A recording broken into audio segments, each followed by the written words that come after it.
오늘 저는 진정한 축복이라고 하는 제목으로 하나님의 말씀을 전하겠습니다. 오늘 이 거룩한 예배에 나온 여러분의 삶이 진정한 축복의 삶이 될 수 있기를 주님의 이름으로 축원합니다. 우리는 가끔씩 기독교인들을 비판하는 글을 접할 때가 있습니다. 믿지 않는 사람들로부터 비난을 받는 것이죠. 야, 도대체 믿는 사람이 왜 저래? 안 믿는 사람보다 더 나쁘잖아. 어떻게 저럴 수가 있나? 저렇게 살아서는 안 되는 것인데, 예수 믿는다고 하면서 세상 사람보다 더 이해타산적이고 생활은 엉망이면서 무슨 교인이야? 저 사람은 참 말만 많이 해. 이런 얘기를 가끔씩 들을 때가 있습니다. 하나님을 믿는 사람이 저럴 수가 있나? 어떻게 저렇게 살아? 이 물음 앞에 대표격인 한 사람을 소개하려고 합니다. 야곱입니다. 야곱 그는 하나님의 사람이 틀림없습니다. 그러나 그의 한동안의 삶은 엉망진창입니다. 야곱에는 그의 이름이 말해주듯이 엄마의 뱃속에서부터 형의 발꿈치를 붙잡고 싸움을 했던 사람, 2등은 신경질 나서 못하는 사람, 언제나 1등을 못하면 견딜 수가 없는 사람, 절대로 양보가 없는 사람, 자신의 뜻을 이루기 위해서는 수단과 방법과 모든 것들을 다 동원하는 무서운 사람, 정말 간절한 노력과 집념으로 뛰고 또 뛰는 사람, 하나님의 사람이면서도 거짓말을 잘하고 세속적이고 약삭빨라서 사기도 치고 간교한 꾀로 삶을 살아보려고 했던 사람, 자기 힘으로 뭔가 도전을 해서 개척하고 행복을 쟁취하고 자신의 힘으로 축복도 얻으려고 했던 사람이죠. 자, 그래서 이사야서 41장 14절에 지렁이 같은 야곱을 같아서 가리켜서 지렁이 같다 그랬습니다. 왜 하나님께서 야곱을 지렁이라고 부르셨을까? 지렁이는 땅만 보고 땅만 뒤지고 사는 그런 지렁이죠, 지렁이. 야곱의 일생을 자세히 살펴보면 야곱이 형을 속이고 장자권을 갈취하고 도망했을 때 야곱의 나이가 몇 살이었을까? 20대였을까? 30대였을까? 40대였을까? 몇 살이었을까? 70대였습니다. 70대. 여기 70쯤 연세가 드신 어르신들 잘 생각하고 드세요. 벌써부터 좋을 준비를 하려고 이렇게 느슨하게 이렇게 있지 말고요. 자, 또 야곱이 앞을 잘못 보는 아버지를 속이고 손에다가 염소토를 끼고 형의 모양으로 감쪽같이 변장을 하고 축복 기도를 받는 야곱. 그때 야곱의 나이는 바로 80대 가까이가 된 거죠. 그가 147세를 살았는데 80대까지 그의 삶은 참으로 엉망인 삶이었습니다. 믿음의 조상이라고 불리기에는 너무나 역부족이죠. 아브라함의 하나님, 이삭의 하나님, 야곱의 하나님이라 불리는 유명한 인물의 일생이 80대까지는 지렁이같이 살았습니다. 80대 이후에 나타나는 야곱의 삶의 자체는 그 뒤로도 믿음의 사람답지 못한 점이 많았습니다.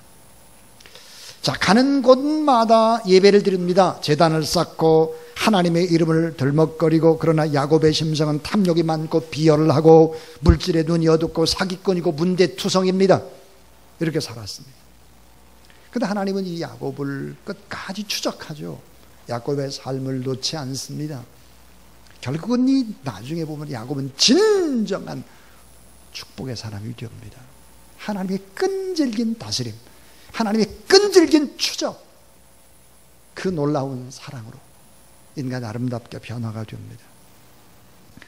자, 오늘 창세기 32장에는 야곱의 일생 가운데 큰 획을 긋는 대단한 사건이 벌어집니다. 인생에 완전히 턴하게 되는 전환점, 터닝 포인트를 맞이하죠. 야곱을 변화시키려고 여러 방법을 동원하시는 하나님의 간절한 사랑, 절절한 놀라운 사랑에 배어있는 것이 오늘 본문입니다. 자, 그대로 볼 수만 없어서 사랑하는 자녀에게 가슴 아파하시면서 징계를 내리시고 채찍을 드시는 것이죠. 그래서 야곱의 심성을 변화시키기 위해서 도전을 시작하시는 하나님의 모습을 봅니다. 야곱은 운명을 바꾸려고 하는 피나는 노력을 하는 그런 사람이었죠. 주어진 운명대로 둘째 아들로 살아가길 거절하고 아버지를 속이고 형님의 약점을 이용했고 피나는 노력의 개척적인 인간입니다. 형과 아버지를 속였기 때문에 결국은 고향을 떠나야 했고 쫓기는 신세가 돼서 광야에 돌베개를 하고 잠을 자는 아픔의 시간을 보내고 외삼촌 라반이 집에서 장장 20년을 일을 합니다. 20년. 자, 근데 20년 가운데에도 결국은 야곱의 성품은 변할 줄을 모릅니다. 한 번 마음먹으면 무슨 일이든지 자기의 노력으로 쟁취하려고 하는 무서운 집념을 보여줍니다. 자, 야곱이 사랑을 했던 여인 라헬을 자기 아내로 삼기 위해서 7년을 일했습니다. 그리고 결혼식을 올렸죠. 그리고 잠을 자고 일어나서 아침에 보니까 라헬이 아닌 거예요, 이게. 그래서 또 라헬을 얻기 위해서 또 7년을 묵묵히 일을 합니다. 14년을 일을 하죠.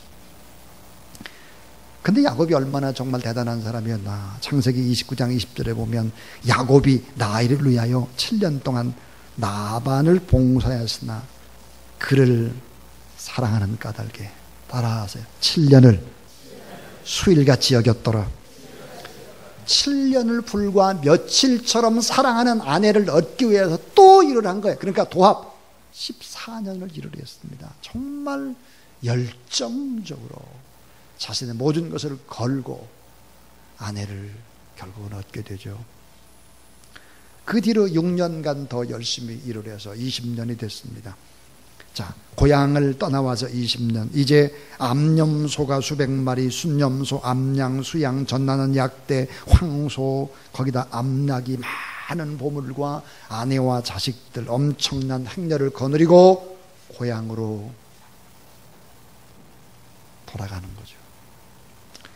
근데 이게 약복강변에 도착하고 난 다음에 이게 문제가 생겼습니다. 왜냐하면 자기 형 에서가 복수의 칼을 갈았습니다. 20년 동안 동생 야곱 나타나게 하면 죽이겠다는 것입니다. 20년 동안 동생을 죽인 모의 살인의 연습을 했을 것입니다.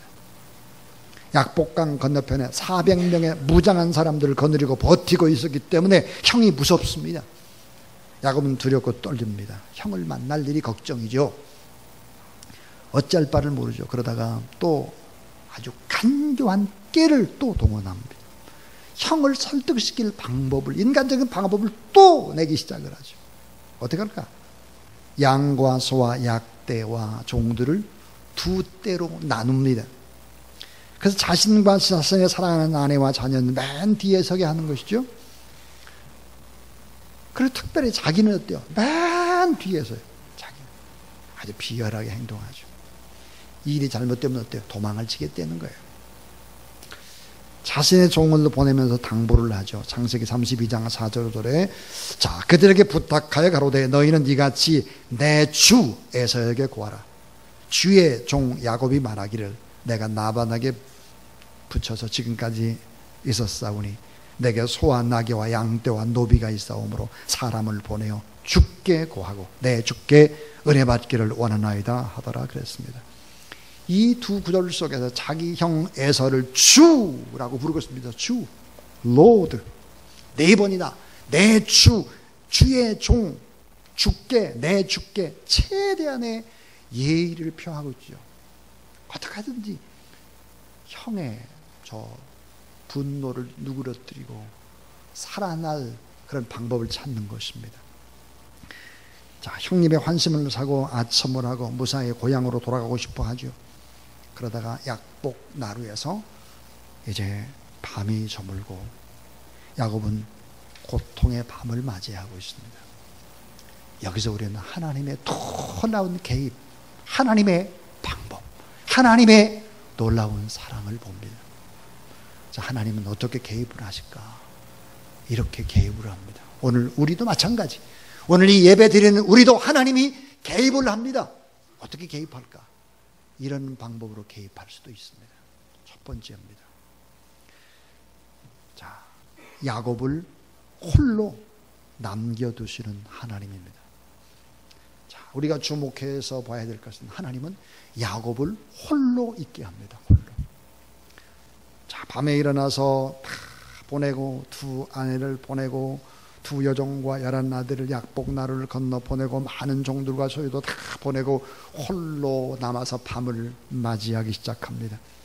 야곱을 너무 사랑하시는 하나님, 지금까지 못된 습성을 일일이 다 보셨던 하나님, 지금까지 하나님 앞에 예배를 드리고 가는 곳마다 하나님의 이름을 들먹거렸지만 그의 생활은 엉망이고 하나님의 사람이라고 말하기 어렵고 이런 모습을 다 봤어. 야곱이 변화되기를 원하시는 하나님, 야곱에게 다시 말하는 복을 주고 싶어하는 간절한 마음이 하나님의 마음.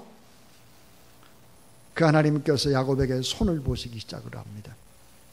야곱의 인간적인 생각을 꺾어 놓는 상황이 오늘 본문입니다. 자, 내 힘과 내 방식과 내 뜻대로 수많은 요령을 피우면서 살았던 야곱, 그 야곱을 하나님이 축복해 주시기 위해서 야곱의 인간적인 길을 꺾어야 합니다. 고난을 주는 것입니다. 고난. 그래서 홀로 남겨뒀다는 거죠. 홀로 남겨두었습니다. 자, 야곱은 이제 홀로 남게 됐는데 두렵고 떨리는 약복 나루터여서 밤은 깊어갑니다.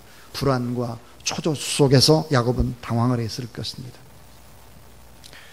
자, 처음부터 야곱이 하나님께 기도를 해서 문제 해결을 받아야 했는데 그렇게 생각하지 않았습니다.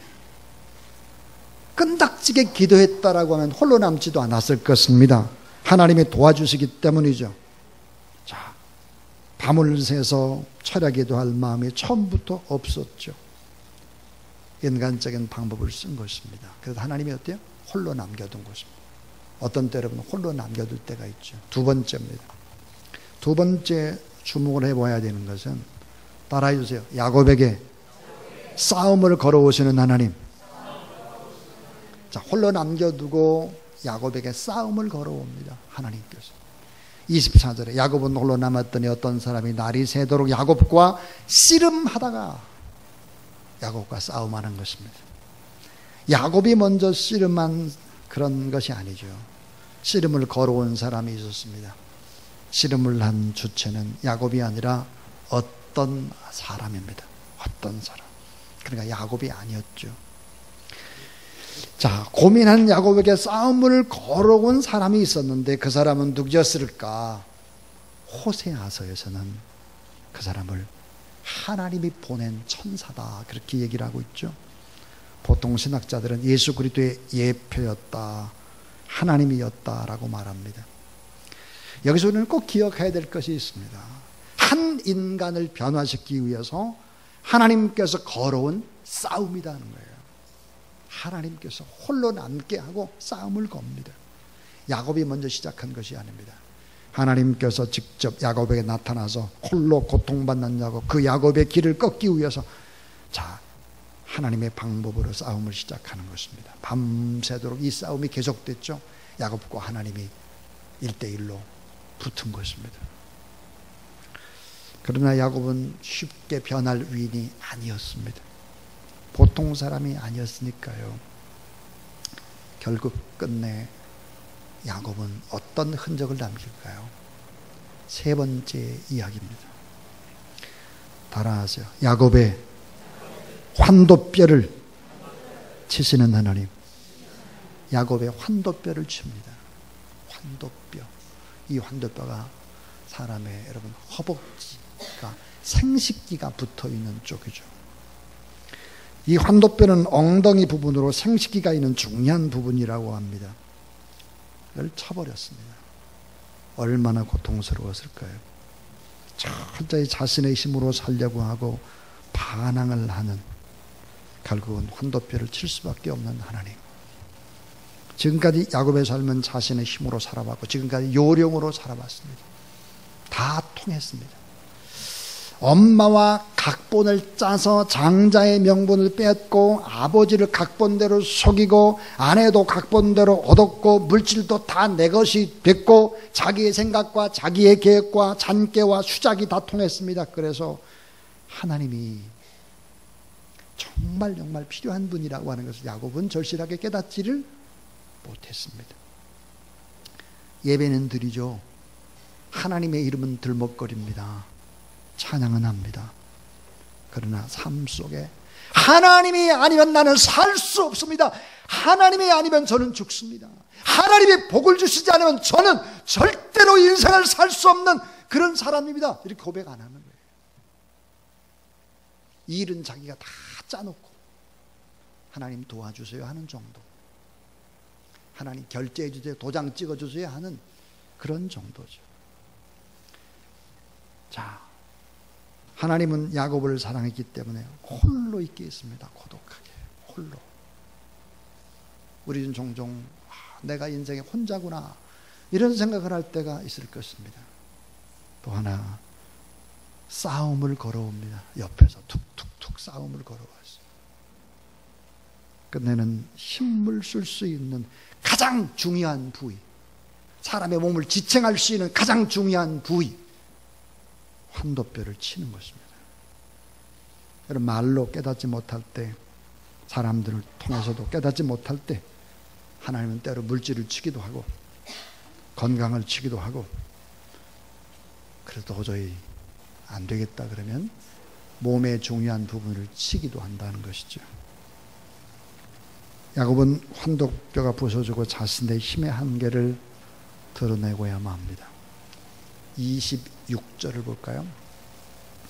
자, 그 사람이 가로되 날이 세려하니 나로 가게 하라. 야곱이 가로되, 따라해 주세요. 당신이 내게 축복하지 아니하면 가게 하지 아니하겠나이다. 자, 야곱이 어때요? 당신이 내게 축복을 해줘야 된다. 물고 늘어지는 것입니다. 26절을 이해할 때 우리는 보통 환도뼈가 부서지고 나서도 계속해서 하나님이 보낸 사람과 야곱이 시험한 것처럼 생각을 합니다. 자, 여러분, 엉치뼈가 부서졌는데 어떻게 씨름할 힘이 있겠습니까?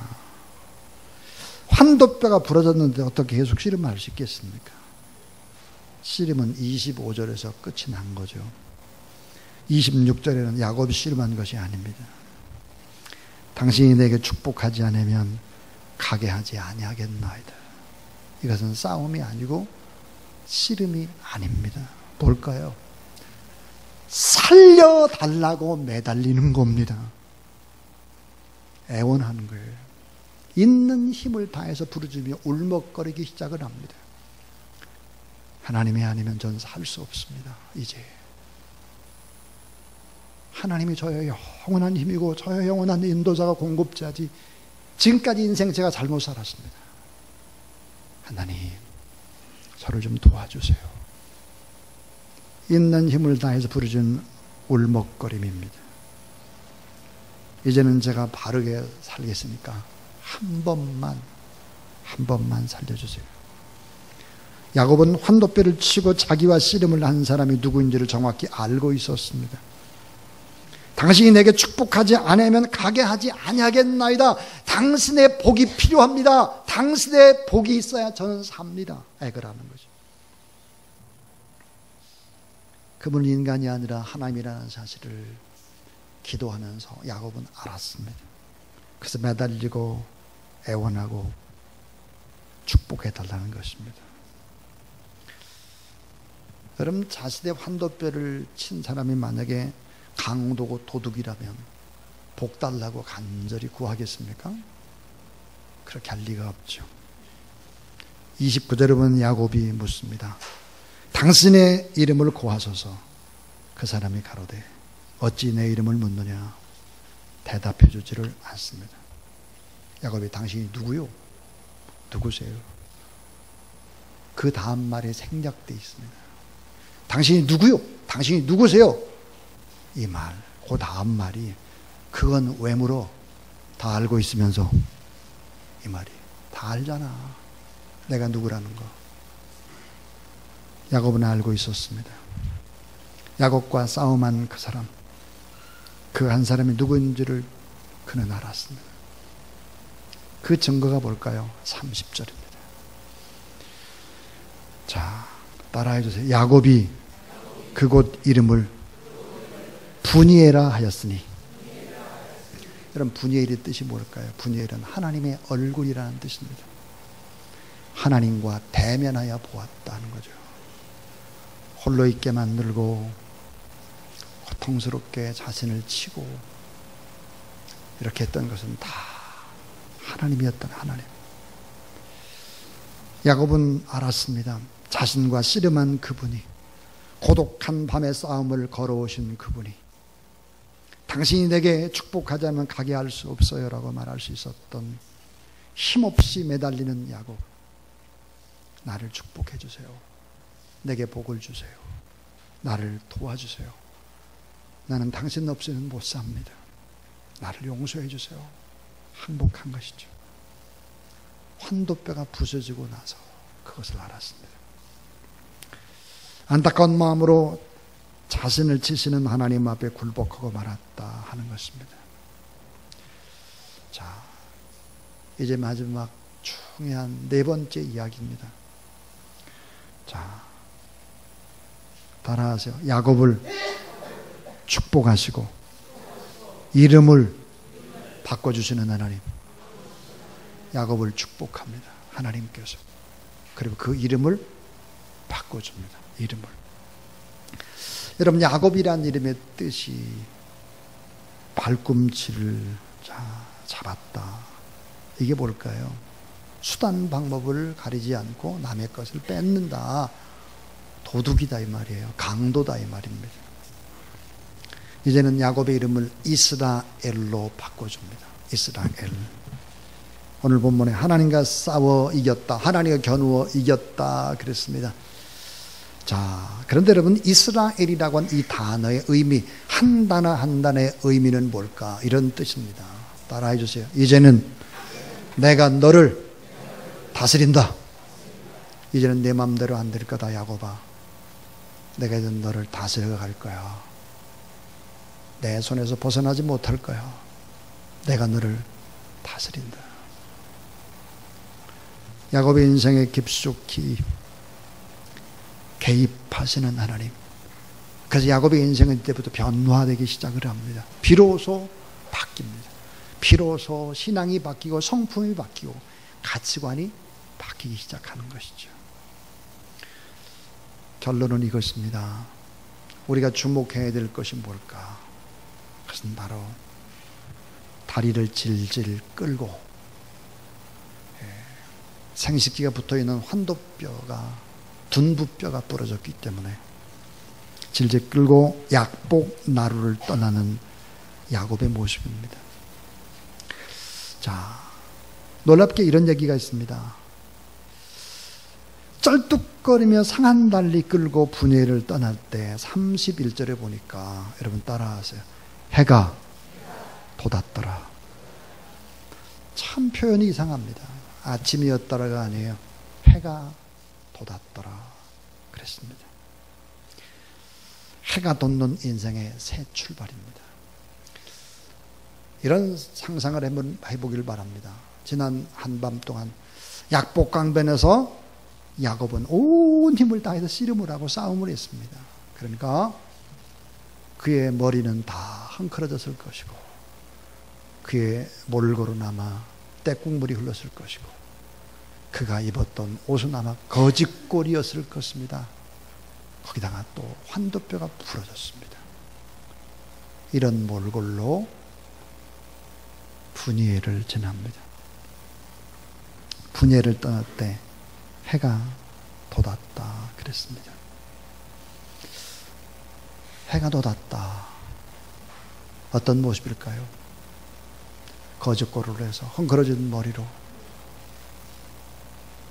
다리를 절며 가는 이 야곱. 해가 돋았다. 야곱이 아마 이런 말을 했을 것 같습니다. 감사하고 감격하면서 눈물을 흘리면서 아픈 다리를 붙잡고 한 발 두 발 간신히 발자국을 내딛으면서 하나님 감사합니다. 제 몸 잘 치셨습니다. 환도뼈 잘 부러뜨렸습니다. 이제는 제가 한 발로 주님만 바라보며 살겠습니다. 저는 참 주님 없이는 이제 못 삽니다. 저는 오늘 새벽에야 당신의 사랑을 알았습니다. 이제는 바로 살게요. 눈물을 흘리며 분열의 아침에 야곱이 길을 떠나고 있습니다. 이 모습을 보시는 하나님이 어땠을까? 아마 이렇게 말씀하시지 않았을까? 얼마나 아프냐? 이제는 내가 너를 다스려 가겠다 하는 것입니다. 자, 야곱의 근심거리가 있었죠. 야곱의 걱정거리, 핵심이 있었습니다. 그게 뭐였을까요? 형과 화해하는 것입니다. 형과 화해. 하나님은 형 에서의 문제를 깨끗하게 해결해 줍니다. 자, 20년간 칼을 갈던 에서의 마음을 누그러뜨립니다. 자, 다리를 절고 거짓골로 해서 걸어오고 있는 동생 야곱을 20년 만에 에서가 보는 것입니다. 달려와서 에서가 끌어안고 얼굴을 맞대고 입을 맞췄다. 성경은 그럽니다. 세계 최초의 이산가족 상봉이 성경에 기록되고 있습니다. 원수 같던 형, 동생의 상봉이죠. 눈물로 서로 부둥켜 안고 얼굴을 맞대고 기쁨을 나누는 역사로 하나님께서 바꿔주신 것입니다. 하나님은 이 지렁이 같은 야곱을 변화시켜서 결국은 믿음의 조상이 되게 하죠. 12자녀가 하나도 잘못되어지지 않고 12지파가 되고 이스라엘 민족의 족장이 됩니다. 위대한 일꾼이 된 것이죠. 하나도 잃어버리질 않았습니다. 오늘 말씀 홀로 있게 만드시는 하나님, 씨름을 걸어오시는 하나님, 환도뼈를 주시는 하나님, 이름을 바꿔주시고 복 주시는 하나님, 해가 돋는 인생의 새 출발을 허락하신 하나님, 가장 큰 고민거리였던 형 에서와도 무장해제를 시키고 서로서로 뜨겁게 감격하는 이런 역사, 하나님이 하시면 이런 역사가 우리의 삶에도 일어날 수 있다는 사실을 믿으시기를 바랍니다. 저는 이제 설교를 대신해서 이산가족 상봉을 보면서 제가 썼던 글 하나를 낭송을 하려고 합니다. 칼럼에 보면 돌아온다 했습니다. 이 글을 쓰면서 이런 생각이 들었습니다. 야곱과 에서의 만남이 생각이 났고요. 남과 북의 통일이 되면 참 좋겠다. 그런 생각이 들었습니다. 곧 돌아온다 했습니다. 한 밤만 저는 돌아올 테니 기다리라 약속했습니다. 혈연의 정이 강물처럼 흘러넘치는 상봉은 한 핏줄을 나는 우리는 둘로 갈라져서 살 수 없음을 말씀합니다. 하나의 유기체인데 말로 표현 못하고 눈물로 가슴에 그린 화폭이요, 소리 없는 침묵으로 새긴 수뇌보의 세월이 흘러갔습니다. 67년 전 북에서 남쪽으로 내려올 때 아내의 뱃속엔 딸이 탯줄에 의지해서 살고 있었는데 아버지는 딸의 존재를 몰랐습니다. 이 아버지와 딸의 만남은 무엇을 보여줄까요? 할 이야기는 너무 많은데 닮은 얼굴을 보면서 말 대신 눈물로 사랑의 강을 넘고 있습니다. 빛바랜 김일성 훈장증을 자랑 삼아 보여주며 잘 산다고 말씀하시는 할아버지 모습 속에서 아직도 체제 속에 갇혀있는 철책을 봅니다. 상봉이란 서로 만나는 것인데 우리에겐 작별상봉이라는 이상한 단어가 생겼습니다. 어머님 사진과 여동생을 번갈아 보며 피는 못 속여 서로 웃다 웁니다. 온전한 통일이 복음 안에서 이루어지게 되기를 주님의 이름으로 축원합니다.